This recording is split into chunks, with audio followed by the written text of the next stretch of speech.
écoute un peu Bleu Marius le temps que chacun de nous se positionne. Et...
écouter une dernière fois Blé Marus. Et puis voilà, on revient sur le plateau de notre émission.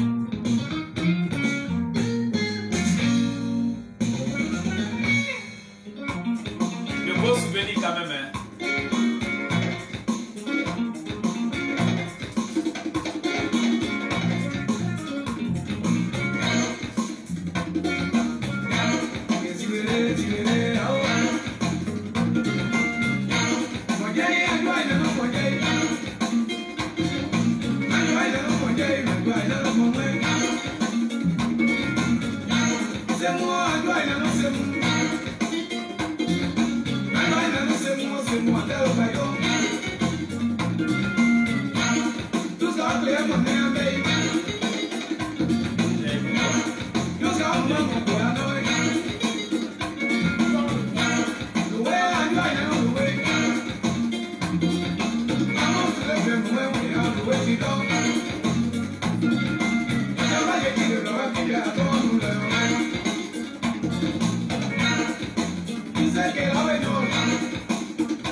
La servante de l'Éternel, maman Rachel, bonsoir. Président Claude Remy, en attendant que s'approche résolument le grand événement de ton investiture, reçois nos salutations depuis le plateau. Voilà. Monsieur Noazoué, merci beaucoup d'être là. Puis partageons cette émission comme ici toi.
vraiment saluer déjà tous ces frères et sœurs qui sont en ligne, mais je rappelle que nous sommes en pleine élection législative et en pleine pré-campagne des élections législatives dans toutes les régions de la Côte d'Ivoire.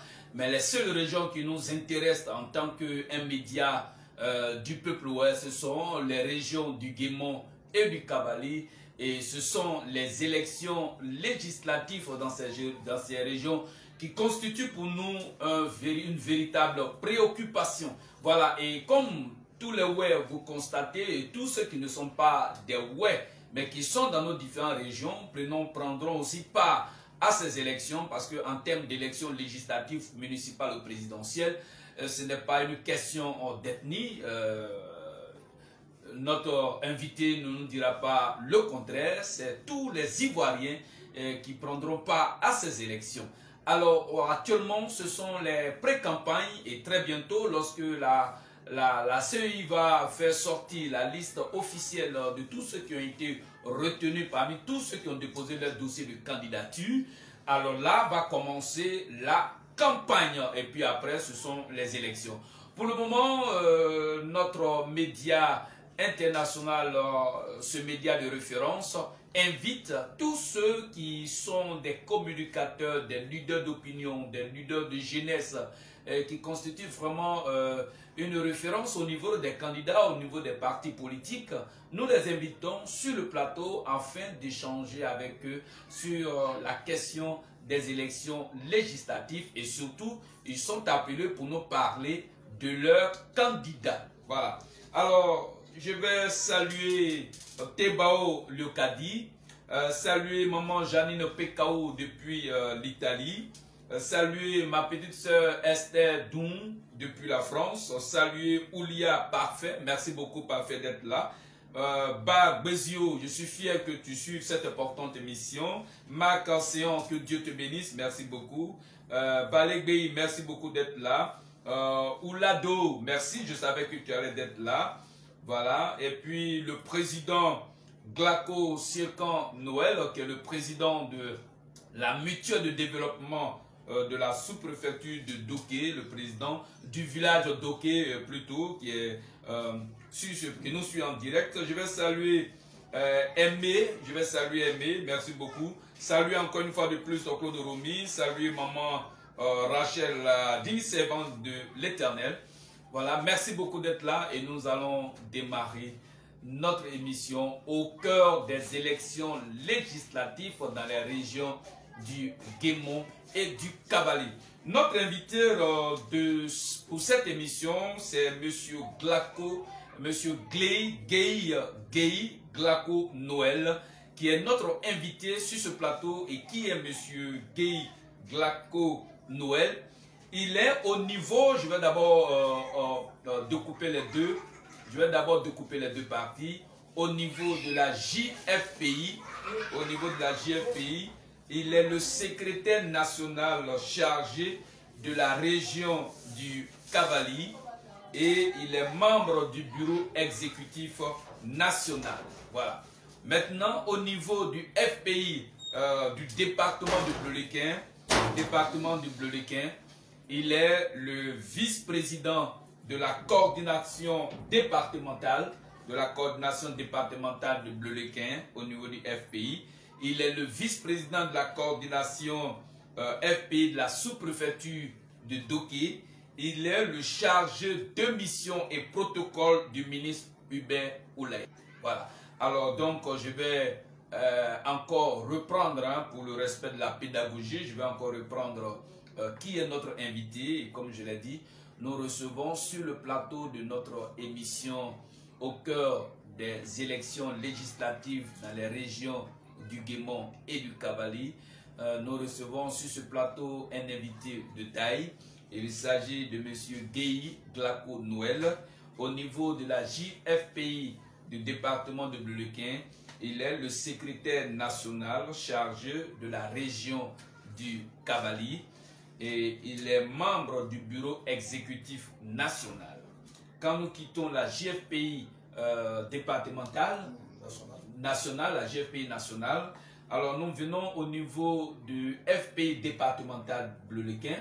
Et là, il est le vice-président de la coordination départementale Bleulequin FPI. Il est le vice-président de la coordination FPI de la sous-préfecture de Doké. Et il est enfin le chargé de mission et protocole du ministre Oudbert Oulaye. Et c'est avec lui que nous allons parler des candidats du Front populaire ivoirien au niveau des législatifs dans les régions du Kabali, en touchant la région, dans les régions du Kabali et du Guémon. Voilà. Alors, secrétaire national, bonsoir. Bonsoir, chef frère. Bon, merci beaucoup pour cette disponibilité. C'est pas facile. Nous avons déjà fait une première émission. Il n'y avait pas de son. Nos techniciens ont eu tous les problèmes. Et Dieu merci, tout est rentré en ordre. J'espère bien que vous nous entendez très très bien. Dans tous les cas, il élèvera la voix, ne vous inquiétez pas. Ils sont habitués à faire des grands meetings. Voilà. Alors, secrétaire national, vous êtes notre invité de ce jour pour parler de la question des élections législatives dans la région du Kabali, dans la région du Guémon. Et bien avant, vous allez, on va aller en Ouai, vous allez saluer tout le peuple Ouai du Guémon et du Kabali, et puis vous souhaitez en même temps vos voeux les plus chers à tous les membres, les sympathisants du Front populaire ivoirien. Oui, assez d'eau, bon à Maou, assez. Alors, on clair quoi pas.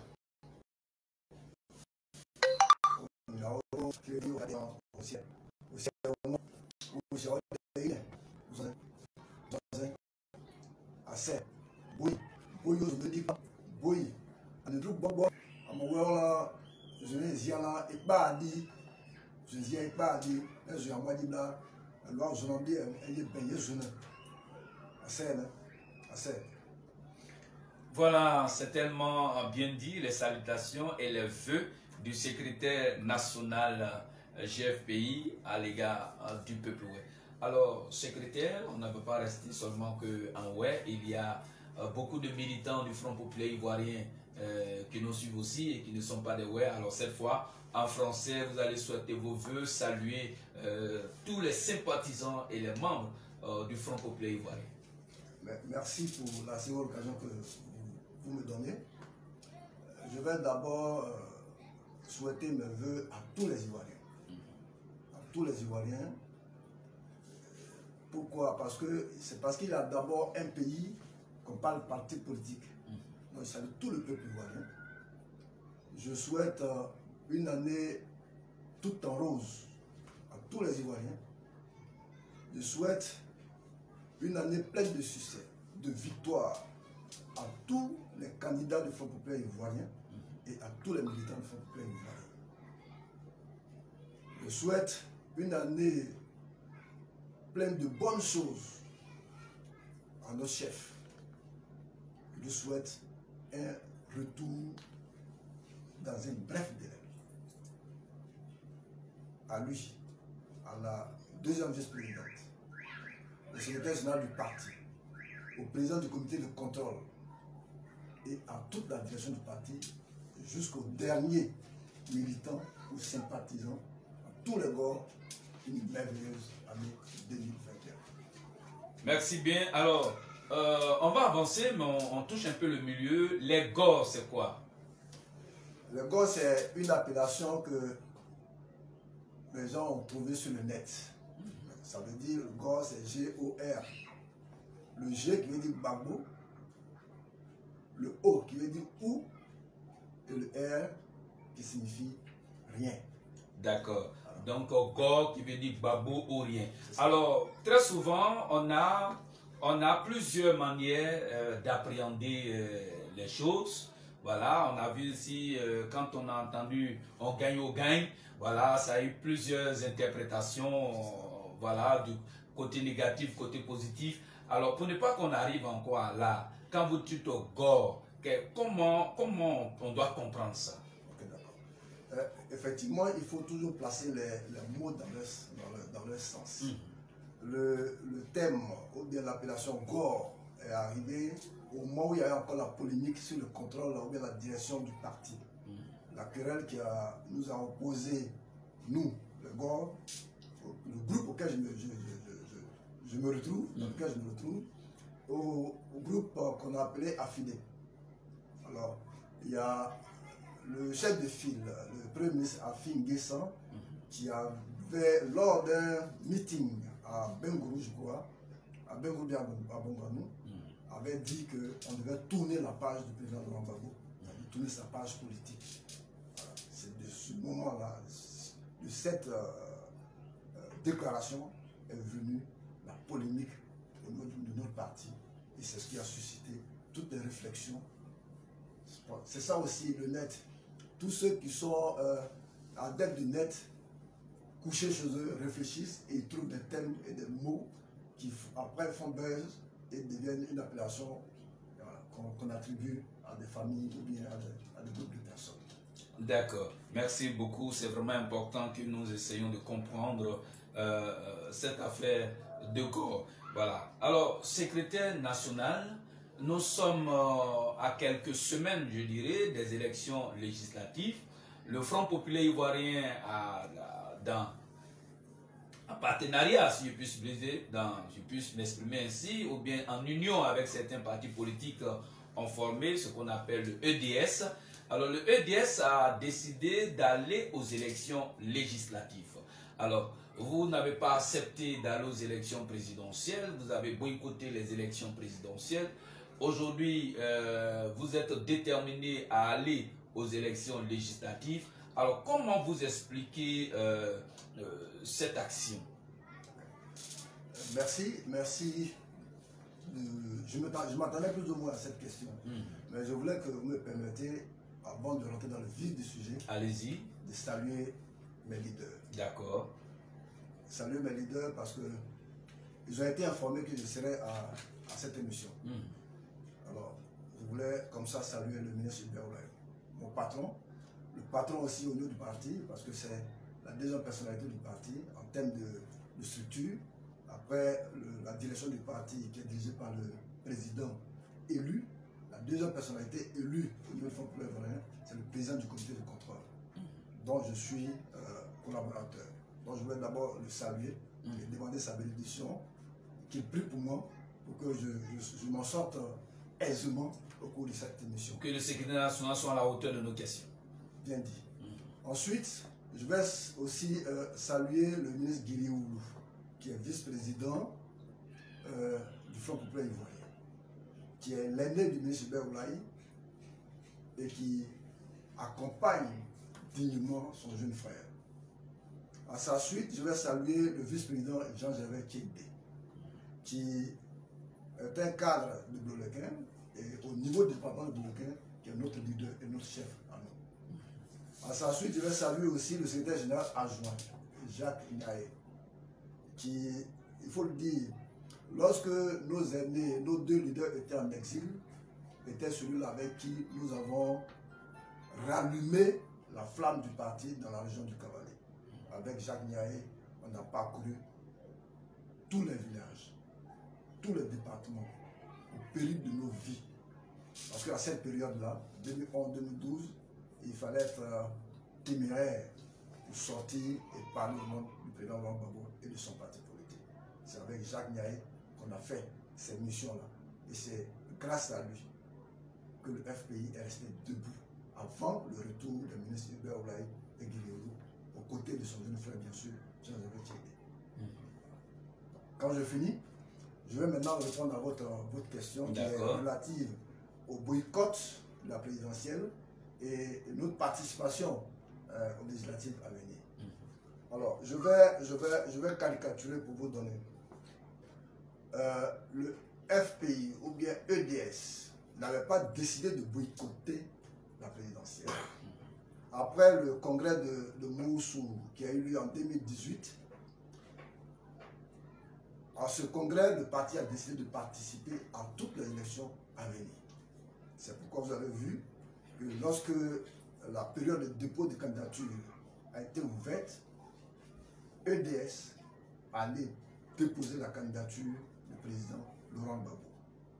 cette candidature, comme vous le savez tous, a été rejetée pour des raisons que je peux appeler ici des raisons qui ne tiennent pas. Donc, qui ne tiennent pas. Alors, il n'y avait pas eu seulement que la candidature du président Laurent Gbagbo. Il y a eu la candidature de plusieurs autres candidats, même des anonymes. Il y a eu au total 43 ou 44 dossiers de candidature. Seulement que 3 ou bien 4 avaient été retenus sur 44. Vous avez vu que c'était gros. C'était gros et difficile à avaler.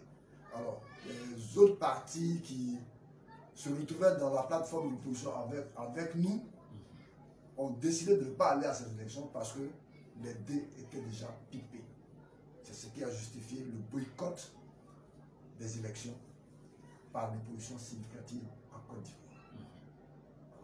Maintenant, on me pose la question de savoir, et ça, c'est pas vous seul votre interrogation, c'est pratiquement tout le peuple de Côte d'Ivoire, et certains militants même. Alors, à mon humble niveau, je vais essayer de donner ma position sur cette question. Alors, on nous dit pourquoi, après avoir boycotté la présidentielle, nous allons aux élections législatives. Alors, l'opposition décide d'aller aux élections législatives pour plusieurs raisons. Je vais énumérer quelques-unes, selon moi.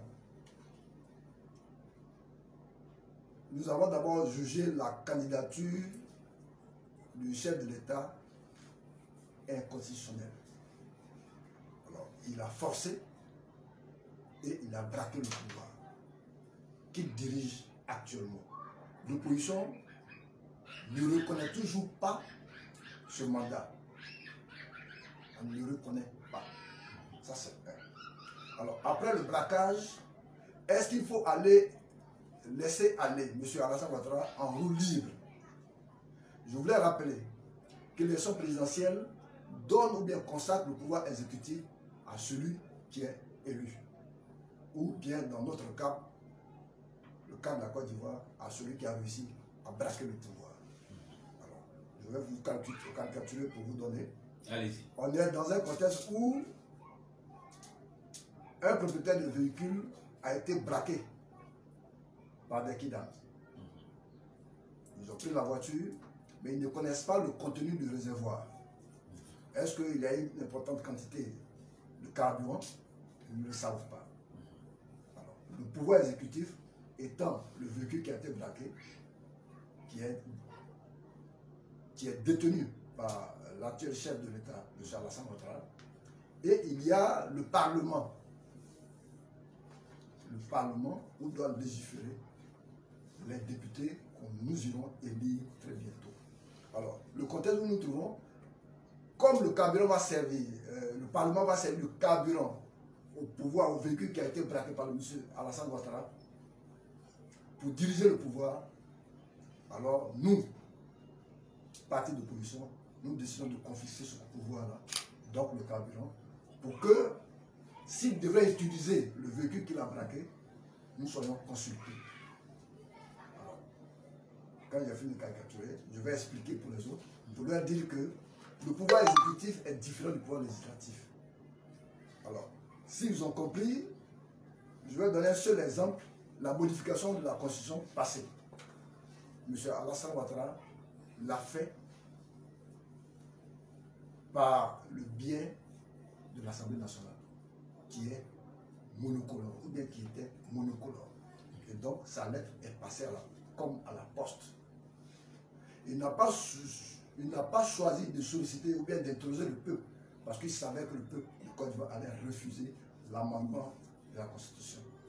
Alors, dans le contexte où nous nous trouvons, est-ce qu'il faut laisser Alassane Ouattara et ses camarades contrôler encore l'Assemblée nationale et modifier à leur guise la Constitution, la tripatuer et insérer ce qu'ils veulent à tout moment aux dépens du peuple?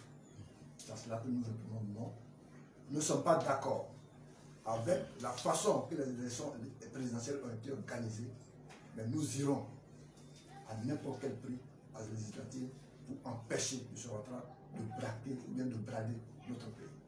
Voilà ce qui nous amène si je peux me limiter à cela, parce que si je dois développer, on n'en finira pas. D'accord, on va juste développer un peu. En 5 minutes, développer un peu. Alors, donc, je m'en vais vous dire que, comme je l'ai dit tantôt, vous avez une opposition où il y a le PDC, où il y a FPI, EDS. Je voulais aussi rappeler à tout le peuple de Côte d'Ivoire qu'avant les dernières véritables élections sous le président Laurent Gbagbo, le Front populaire ivoirien s'était sorti avec 96 députés. Le PDCI en avait 84. Ça, c'est arithmétique, c'est ce qu'on me dira. Je suis d'accord. On me dira aussi que la situation politique a évolué. Je suis d'accord. Mais nous savons, quand on tient compte des réalités politiques en Côte d'Ivoire, nous savons que le FPI et le PDCI, accompagnés des autres partis frères, UNG et autres, unis, ensemble, battront à plat couture le RDR ou bien, si vous voulez, le RNDP. Donc c'est après toutes ces analyses, après tous ces accords, après tous ces échanges entre nos leaders que nous décidons d'accompagner nos candidats à ces élections sereinement. Alors donc, une fois que vous êtes majoritaire au niveau de l'Assemblée nationale, en ce moment-là, il n'y aura plus d'espoir, selon vous, pour le chef de l'État, le président Alassane Ouattara, de diriger le pays en envoyant des lois qui, comme vous estimez, en sa faveur. Évidemment, évidemment, c'est ce que j'ai dit. Tu as repris, si tu veux, je vais revenir sur ce point. Je vais dire qu'aucune loi dans un pays qui se dit démocratique, aucune loi majeure qui touche la vie de la nation ne devait être prise sous ordonnance. Dans cette période, ou bien dans ce 21e siècle, ce n'est pas correct. Même si souvent nous assistons à ce genre d'agissement de certains dirigeants dans des pays africains. Alors, nous estimons que si nous contrôlons, et nous sommes sûrs de contrôler le Parlement très bientôt, à partir du 6, nous allons contrôler le Parlement. M. Alassane Ouattara ne se permettra plus de faire ce qu'il veut en Côte d'Ivoire.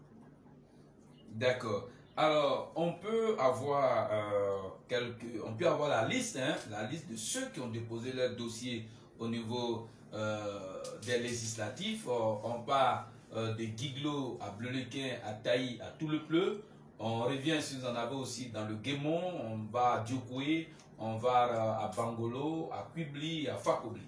Okay. Ça fait 8 départements pour vous. Oui, 8 départements, mais je serai plus juste pour ce qui concerne la région du Cavalier. D'accord. Au niveau des dépôts de candidature, je connais certains camarades qui sont candidats dans le Guémon, mais je ne connais pas la totalité. C'est ça. Alors donc je commence par le Cavalier, par l'ordre alphabétique. Je vais commencer par Bleulequin. À Bleulequin, il y a 2 sièges. Il y a 2 sièges, et donc à Bleulequin, le principe, c'est des listes. Alors donc à Bleulequin, l'opposition, que j'appelle l'opposition significative, le FPI, donc EDS et le PDCI vont ensemble. Ils vont ensemble pour partager ces 2 sièges. Donc vous avez comme tête de liste, je dis tête de liste parce qu'il y a un suppléant. Vous avez du côté de EDS le vice-président Jean-Gervais Kédé qui conduit la liste FPI et qui a pour suppléant Dr Zisson Pascal. Vous avez du côté du PDCI M.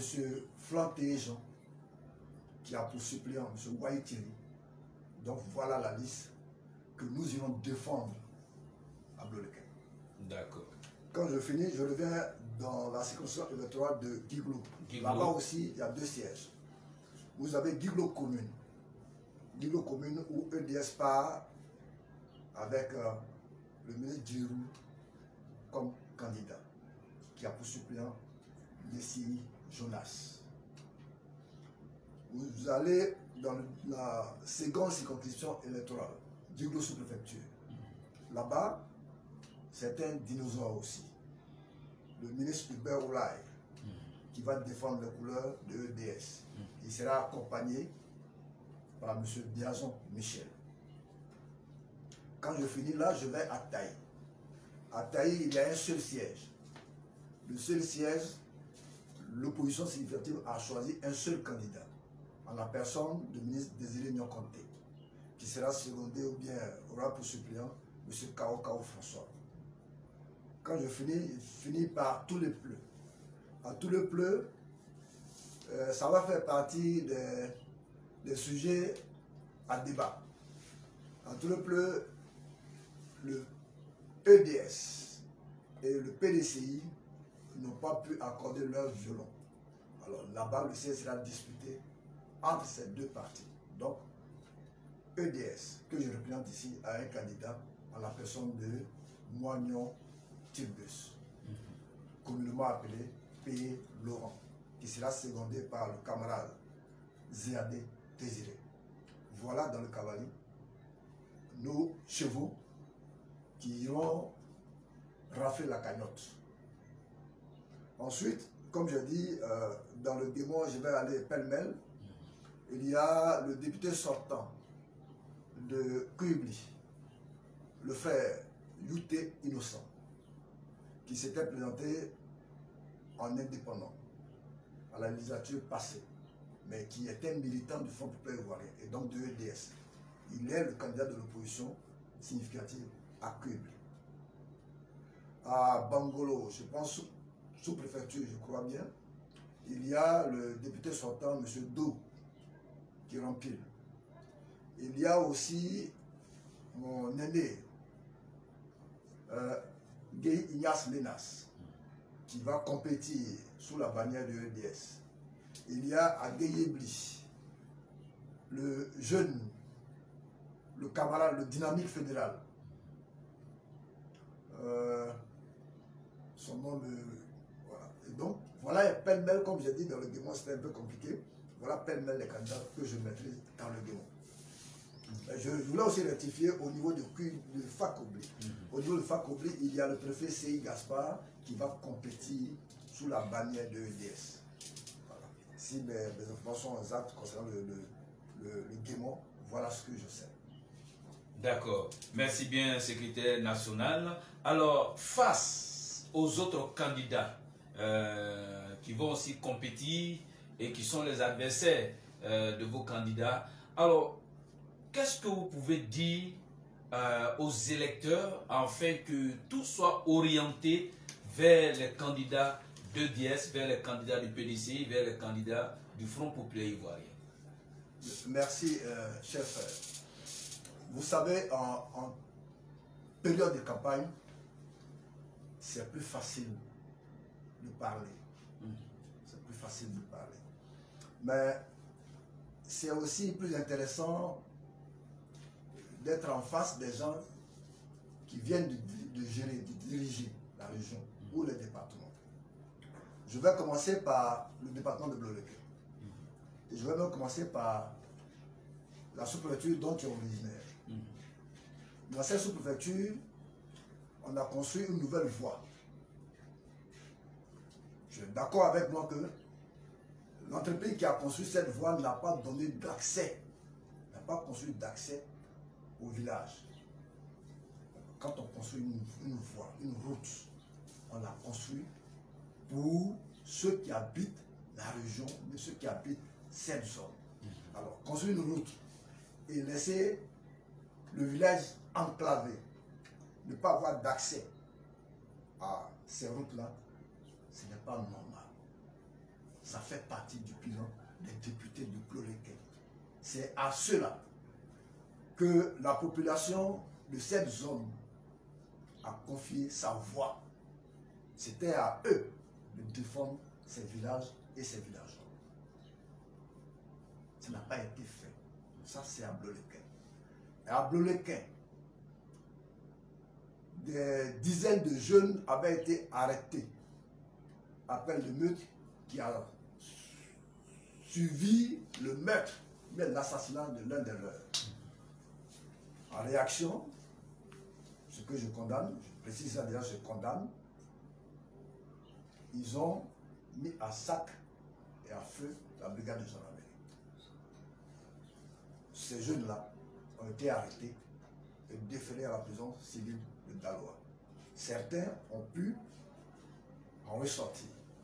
D'autres sont jusqu'à présent incarcérés. Les élus ont le devoir de peser dans la balance pour que ces jeunes-là, qui ont posé des actes vraiment condamnables, mais en réaction à un fait, que ces jeunes-là recouvrent la liberté. Je m'avais te dire que ces cas similaires ont été posés au nord du pays. Mais ces jeunes-là n'ont jamais mis pied en prison. Alors, pourquoi 2 poids, 2 mesures dans un pays où normalement tous les citoyens devaient être égaux? Ça fait. Quand je vais au-delà maintenant de Blolequin, et même je reste encore à Blolequin, vous avez vu les derniers événements du côté de Petit Guiglo. Je n'ai pas vu ou entendu, je ne sais pas, comme vous êtes de la presse, une réaction officielle, ne serait-ce que pour condamner les actes criminels des allochtones. Personne, aucun élu ne s'est prononcé, à ma connaissance, jusqu'à ce jour. Quand je sors de là, que je vais à Guiglo, je suis encore dans le cavalier. La question de la forêt du Gouin-Débé, avec l'implantation de l'ex-rebelle, un ancien chef de guerre, le MPCI, les forces nouvelles, avait braqué la forêt classée du Gouin-Débé et a fait une grosse plantation de près de 200 hectares de cacao. Un litige s'est éclaté entre ce Burkinabé et les jeunes Akans de cette zone, qui eux aussi ont annexé la forêt du Gouin-Débé. Traduit en justice, le Burkinabé a été débouté et interdit de séjour pendant 25 ans en Côte d'Ivoire.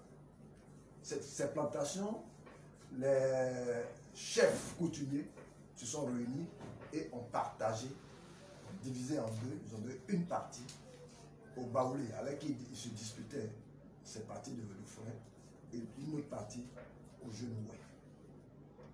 Dans l'exploitation de cette parcelle est survenue encore une autre crise qui a engendré plusieurs morts. On a tiré à bout portant sur les jeunes Ouai. Cette période-là, j'ai même suivi un qui s'appelle Dominique, il est de Ziglo, qui a été agressé à la machette, il a eu son bras fracturé.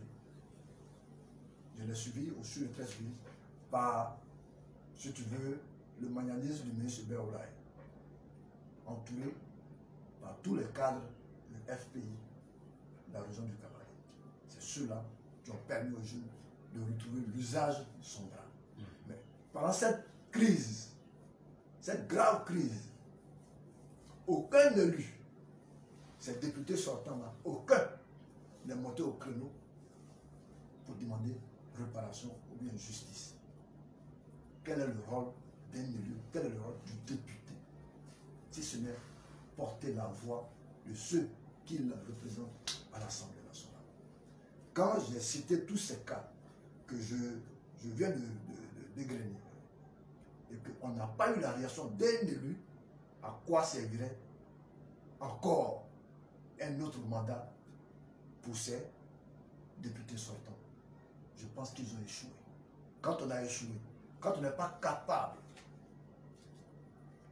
de faire face à la nécessité, quand ton peuple est attaqué, il ne faut pas chercher à appliquer des postes politiques rien que pour des honneurs. Laisser la place aux combattants qui sont habitués, ceux qui sont habitués au combat.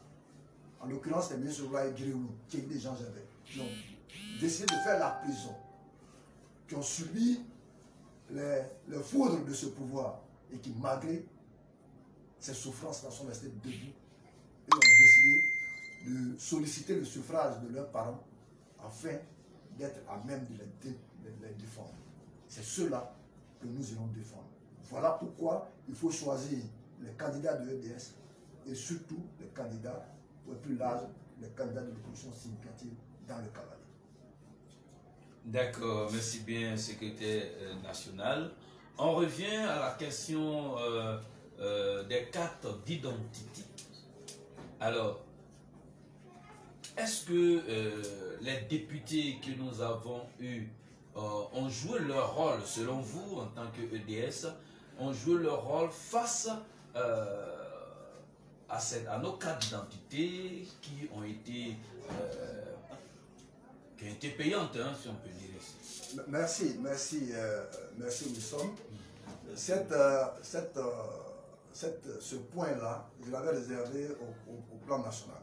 Alors, comme tu poses la question, je vais m'étaler là-dessus. Alors, c'est la preuve que les Ivoiriens devaient ouvrir les yeux. C'est la preuve que les Ivoiriens devaient savoir que le régime RDR ne pouvait rien et n'avait pas de projet pour les Ivoiriens. Les vrais. Pour les vrais Ivoiriens. Je dis les vrais Ivoiriens parce que pendant qu'on demandait aux Ivoiriens de payer pour leur carte d'identité, un fonds était débloqué pour payer à la place des non-Ivoiriens, faire d'eux des Ivoiriens, pour qu'ils soient un bétail électoral. Alors, quand des députés qui ont, grâce au peuple, au suffrage du peuple, se retrouvent à l'hémicycle, censés défendre le peuple, prennent des lois pour demander à ces citoyens qui payent l'impôt, plusieurs impôts, j'allais dire, voilà pourquoi j'ai dit, ils payent des impôts à l'État de Côte d'Ivoire. Donc demander à ces individus-là de payer pour une carte d'identité, ce n'est pas correct. Ce n'est pas normal. Je rappelle que ces mêmes cartes d'identité ont été produites gracieusement par le régime du président Laurent Gbagbo qui était pourtant en guerre dans un pays coupé en deux. On a délivré des cartes d'identité aux Ivoiriens gratuitement. Alors, sur cette question de carte d'identité, j'irai encore plus loin. Moi-même, je suis victime du système du RDR, le système de rattrapage. Parce qu'à l'ONU, je ne pense pas qu'on ait recruté des gens compétents. J'ai fait ma demande de pièce d'identité depuis 2018. Je dis bien depuis 2018. Nous sommes en 2021. Je n'ai pas encore reçu. Est-ce que vous vous êtes rendu sur les lieux? À plusieurs reprises. On m'a même dit de faire la photocopie de mon attestation de choses, d'identité, et inscrire là-dessus mon numéro de téléphone. Ce que j'ai fait. Ça fait 3 mois que j'ai renouvelé la même demande. Rien n'est sorti. Mais je vais plus loin. La carte d'identité ivoirienne, il faut le dire, ne coûte pas 5 000 francs. Parce qu'avant d'aller faire la demande ou bien payer au trésor, il est exigé d'abord à l'acquérant de se faire établir un extrait de naissance datant de moins de 3 mois. Donc tu iras chez toi, payer le transport. Pour moi qui suis de Blolequin, j'irai à Blolequin, payer le transport à l'aide de 15 000 francs, établir la pièce et puis revenir. Tu dois produire un certificat de nationalité. Donc je dois me rendre dans un palais de justice, produire un certificat de nationalité à 3 500. Quand tu as fini ça, qu'on t'a donné le talon à l'ONU, on te dit, ok, ce talon n'a pas valeur de pièce d'identité. Alors, prends ce talon et rends-toi dans un commissariat pour te faire établir une attestation d'identité provisoire. Ça aussi, c'est un coût, c'est au moins 2000. Quand tu n'as pas d'occupation, sinon 3000, 3500 si tu es pressé pour partir des locaux de la police. Alors, quand on fait la somme, la pièce d'identité coûte plus que 5 000. C'est une histoire de 15 000 francs au minimum. Mais le bémol, c'est que quand on fait la demande, ces pièces-là ne sont pas délivrées à temps. Vu ce décor concernant la question de la pièce d'identité que j'ai planté, que je viens de planter, les Ivoiriens, dans leur ensemble, ne devaient pas attendre qu'on vienne battre campagne à leur porte. Ils devaient eux-mêmes prendre la décision de sanctionner ce régime. Parce que ce régime a échoué. Parce que ce régime n'a pas de plan pour les Ivoiriens. Voilà, pour me limiter à là, mon avis sur la question des pièces d'identité. Merci, secrétaire national. Voilà. 5 ans en arrière, le peuple ouest, dans les régions du Guémo et du Cavali, ont bien voulu, dans le cadre des grandes innovations, voter beaucoup de candidats indépendants, tant au municipal qu'au législatif. Et à la grande surprise des uns et des autres, tous ceux qui étaient des indépendants, sauf quelques-uns qui sont restés encore sous l'étiquette d'indépendants, ils ne peuvent pas dépasser 2 ou 3, mais la plus grande partie des candidats indépendants ont rejoint un parti politique. Alors, le peuple est-il dessus en voulant placer sa confiance aux indépendants, ou bien le peuple, selon vous, est-il partant pour ça? Alors, l'analyse du secrétaire national chargé de la région du Cavali, vice-président de la coordination départementale du FPI. Merci pour cette belle question. Aujourd'hui, pour être honnête, politiquement, il n'y a pas d'indépendant en Côte d'Ivoire. Tout citoyen a un penchant politique. Tout citoyen a un penchant politique, a une connotation politique, a une couleur politique. La question des indépendants en 2015, c'est ça, 2015-2016. Cette question est d'actualité. Elle demeure. Elle demeure dans la mesure où, comme j'ai dit tout à l'heure, la plupart des candidats qui se sont présentés sous la bannière de l'indépendance ont utilisé selon eux, leur proximité avec le parti du Gbagbo. Voilà leur thème. Je suis pro-Gbagbo. Comme le FPI ne vient pas, je viens vers vous pour ne pas que notre région, notre département, nos communes soient dirigées par un nom national, si tu veux. Un nom originaire de la région. Voilà leur leitmotiv. Passé la période d'élection, on cherche comment à sécuriser ou bien à renforcer ses finances. Et là, on saute juste à côté, dans le bateau du parti au pouvoir, et désormais, on n'est plus indépendant. On devient RDR. C'est à juste titre que nous avons décidé de revenir dans la bataille politique. Parce que notre absence a engendré ou bien suscité les candidats opportunistes, les politiciens opportunistes, qui ont floué ou bien qui ont trompé le peuple. Nous revenons pour reprendre ces sièges-là et défendre comme il le faut le peuple. Ouais. Alors, mais ces élus indépendants qui ont basculé du côté de certains partis politiques, en particulier le RHDP, ont avancé comme argument en allant du côté du RHDP, c'est pour apporter le bonheur au peuple ouest, c'est pour apporter le développement à nos régions, c'est pour mieux défendre les intérêts du peuple au niveau du pouvoir. D'accord. Merci.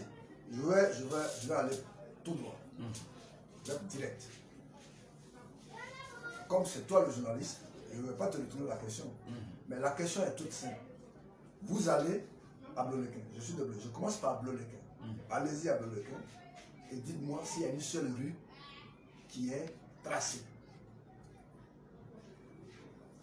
L'œil, le visage de Blolequin que je connais, c'est la partie de la gare. Mais aujourd'hui, comme vous avez vu là, il y a un flac d'eau. Je pense que le maire de la ville environ RDR. Quel développement a-t-il apporté? C'est l'ANAC. Vous savez, l'ANAC au RDR vient depuis le sommet. C'est pourquoi les présidentielles de 2010, on avait promis des milliards par région, voire même par département. Mais ces milliards-là sont encore dans le bateau. Ce n'est pas encore arrivé. On est au 3e mandat. Ces promesses politiques, électoralistes, font partie de l'ADN du RDR et ses suppôts. Nous ne sommes pas étonnés. Nous irons parler à nos parents. Mais c'est bien. Il sera plus aisé même pour nous de parler parce qu'ils ont vu ceux qui ont rejoint le RDR à l'œuvre n'ont rien apporté. Ils n'ont pas été capables de les défendre. Ceux qui les ont toujours défendus reviennent pour reprendre cette bataille avec eux, à leur côté, au milieu d'eux. C'est pourquoi nous revenons. Et c'est pourquoi les gens doivent regarder et ne pas écouter les sirènes. Dans le cavalier, le RDR viendra avec des mallettes, des malles d'argent. Parce qu'ils savent qu'ils sont battus d'avance. Ce matin, j'ai vu sur le net les listes provisoires des candidatures retenues. Tous nos dinosaures ont été retenus. Et là, c'est un Glako Noël fier, heureux, qui arrive à cette émission. Le ministre Hubert Oulaye, le ministre Grioulou, le ministre Nyakonté, le vice-président Jean-Jacques Keïdé, M. Flanté Jean, Moignon Tirbus, alias Péloan, toutes ces candidatures dans le cavalier ont été retenues. Ce qui nous reste, c'est aller porter l'information à nos parents pour leur dire, vos fils, les vrais, ceux qui pensent comme vous, qui ont toujours pensé comme vous, qui ont toujours défendu, excusez-moi, ceux-là sont de retour. Rappelez la date du 6 mars prochain. Et c'est ce samedi 6 là qu'ils doivent aller dans les urnes pour mettre le bulletin des partis significatifs de l'opposition, EDS, PDC, pour que désormais, il ne soit pas un peuple orphelin.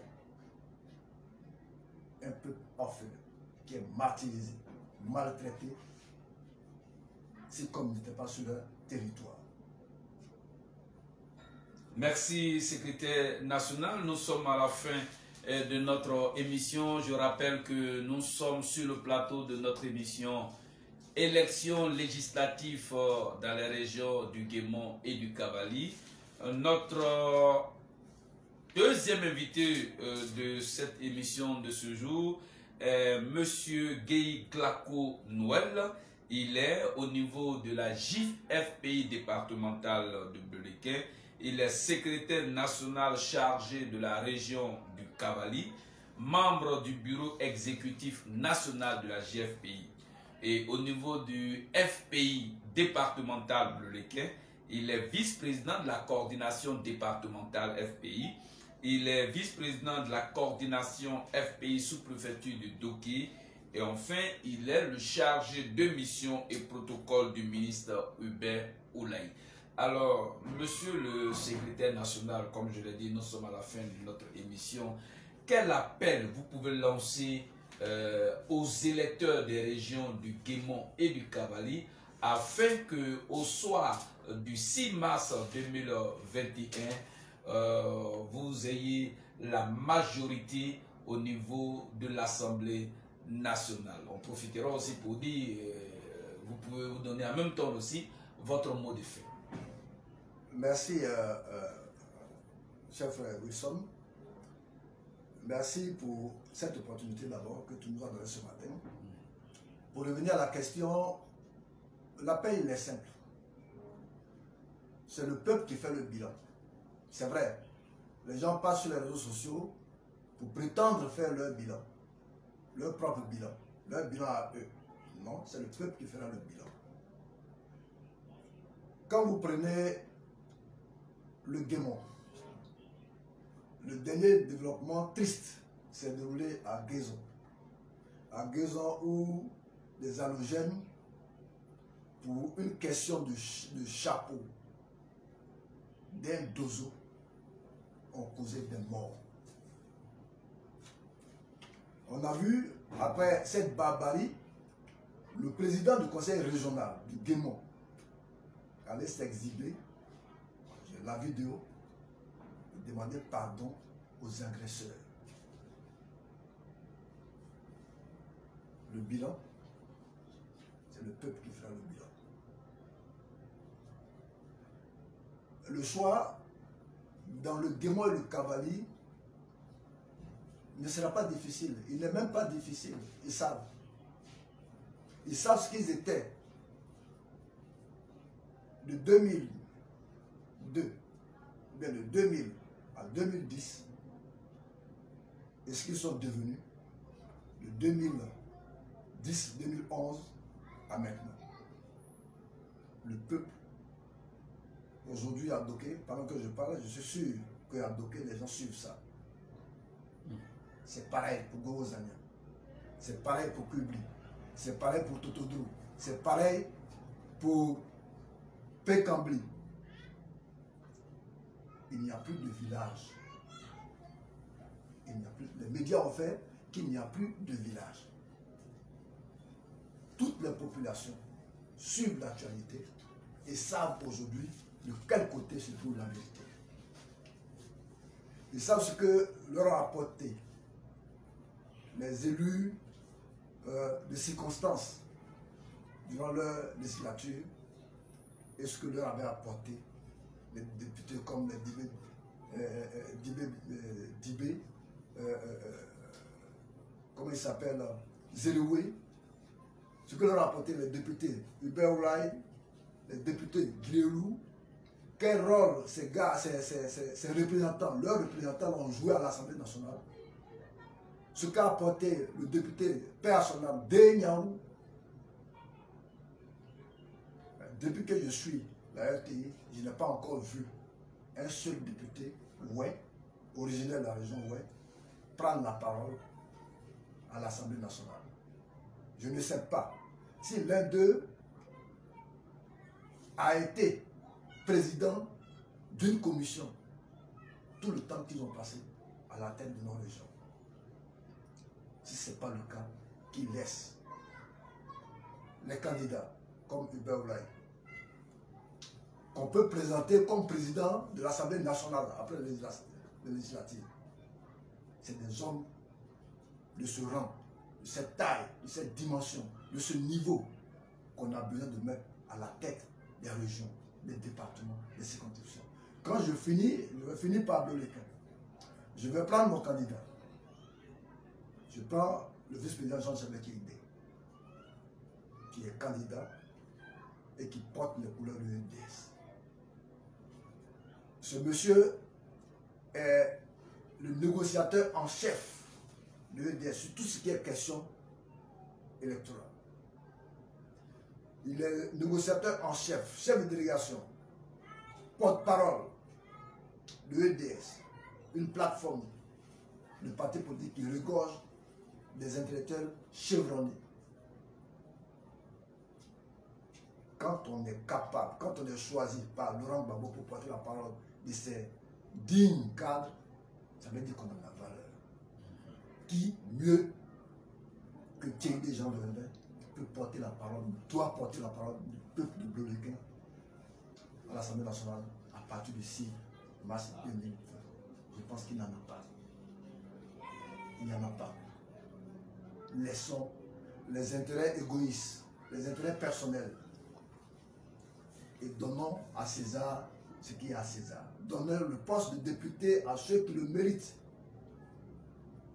et ceux qui seront capables de le défendre dignement, valablement, qui pourront faire honneur à notre département. Pour finir, je voulais appeler les militants du Front Populaire Ivoirien, le EDS, le PDCI, dans tous les 32 villages du département de Bloléquin, à s'apprêter, à apprêter leurs beaux habits pour qu'on fasse la fête au soir du 6 décembre. C'est cela, et c'est de ça qu'il s'agit. Nous irons à Bloléquin pour gagner et gagner largement. À Guiglo. Nous allons à Guiglo.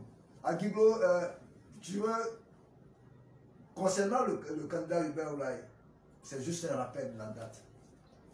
J'étais la semaine dernière à Guiglou, où les gens m'approchaient, dit au ministre, dès que la liste sort, qu'il nous informe. Il peut rester à Abidjan, nous allons battre campagne pour lui. Pour les ministres Guiglou et Oulaye et Ignon Conté, ce sera un rappel. Rappeler aux parents et leur apprendre comment voter de nouveau. Parce qu'on ne votera plus avec le logo du V, les deux doigts, c'est voter avec le EDS, le signe, ou bien le EDS, le logo de l'EDS. À tout le prix, c'est pareil. Je m'en vais te rappeler une histoire, des chiffres.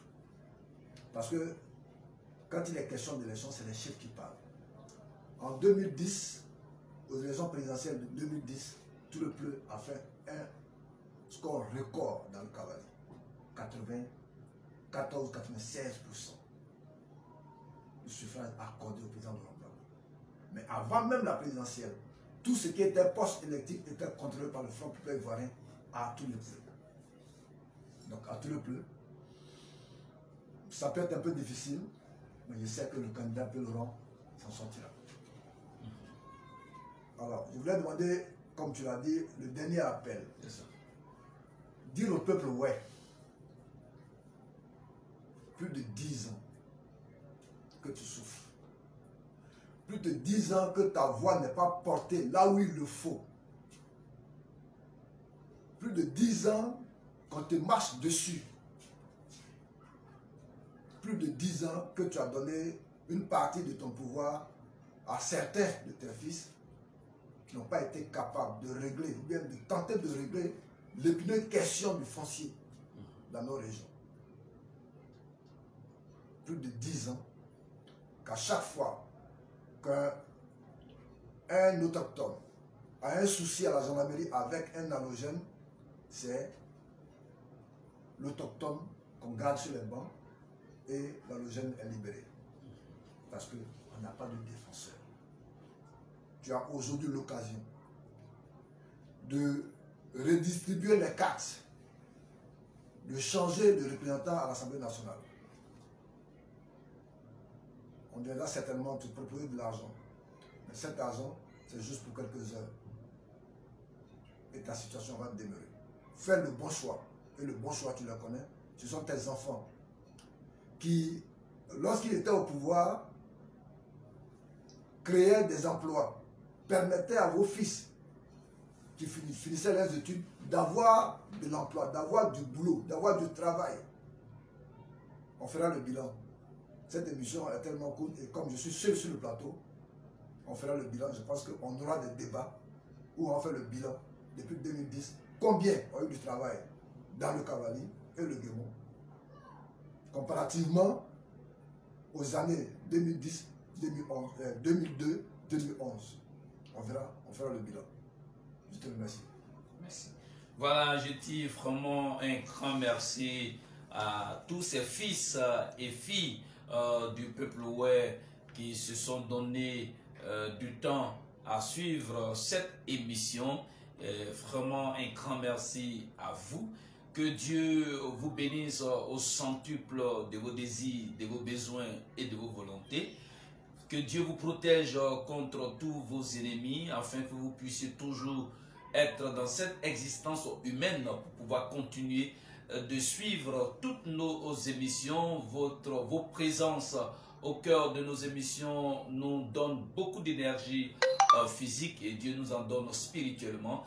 Merci beaucoup. Il est de votre devoir, humblement, de partager nos émissions dans tous les groupes où vous êtes, dans les messengers, sur toutes les pages de vos amis.